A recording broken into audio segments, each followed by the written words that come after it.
mother always loved music. I can remember watching my mom strumming away on her guitar to Godspell, Captain and Tennille, Karen Carpenter, and John Denver, John Denver, John Denver.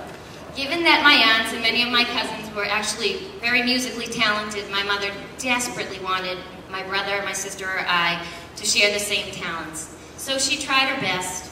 I remember one Christmas, Brendan got a Partridge Family drum set. She forced me to just try the violin. Sorry, Auntie, I didn't like it. And then there was Kelly. My mom would drive Kelly to her weekly piano lessons, drop her off at Mrs. Chen's. As my mother pulled out of the driveway, Kelly would pocket the cash and go down to the playground. Be back in time for my mom to pick her up. Now, you'd think my mother would finally pick up on, she only knows chopsticks? Kelly and Brendan went off to focus on their sports, and I went on to my beloved ballet, which my mother loved. But my mom always continued to sing, and I found her voice very beautiful, and I would love to join in singing along with her. In fact, I do this with my oldest son, Jay, right now. He'll be singing a little ditty, Mommy will jump in, and he'll give me that look. I was doing fine on my own, Mom. But my mom, for whatever reason, loved to hear me sing. She'd get the biggest smile on her face, and she could care less if I sang a wrong note or if I was off key. She just found tremendous joy in my singing. I still don't know why.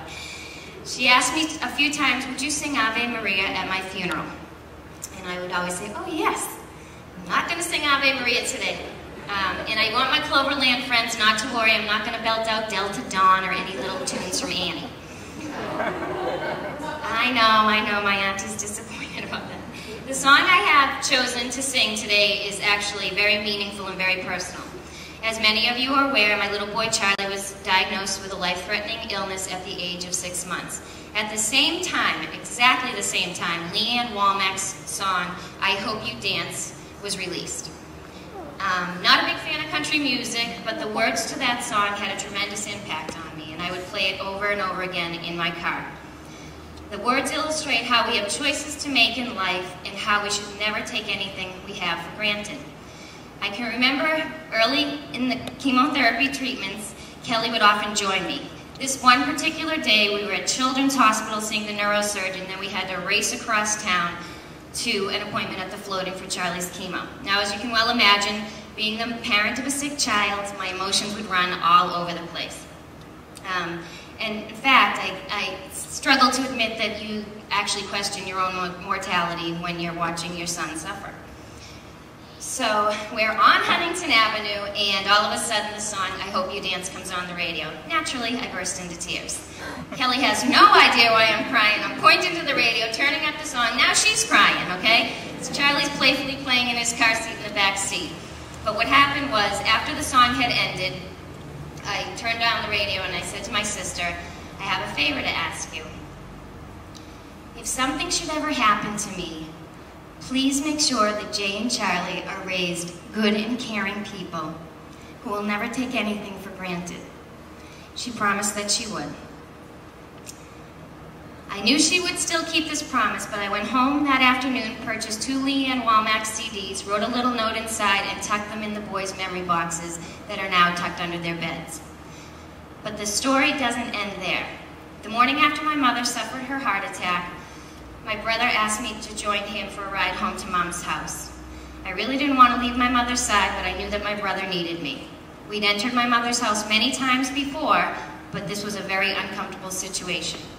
I walked into my mother's room and literally stopped dead in my tracks.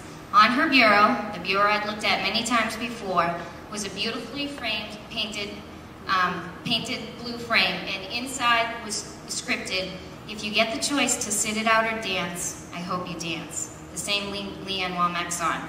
You see, although the words were never spoken to each other, when either of us enjoyed the song so much, my mother felt the same way about life. To have faith, to never give up, never take anything for granted, and enjoy every moment on this earth. This is how my mother raised her 3 children, and this is how I hopefully will raise my beautiful boys. Now, with all due respect, and we are certainly thrilled that you are all here today, I'm going to now block you all out of my mind. My truly talented cousins and I are going to play the song From Our Hearts to My Mother's Ears. And please, if I make a mistake, do what my mother would do, and just smile. Here's your wish, Mom. Hit it, boys. All right.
Taking chances, but there was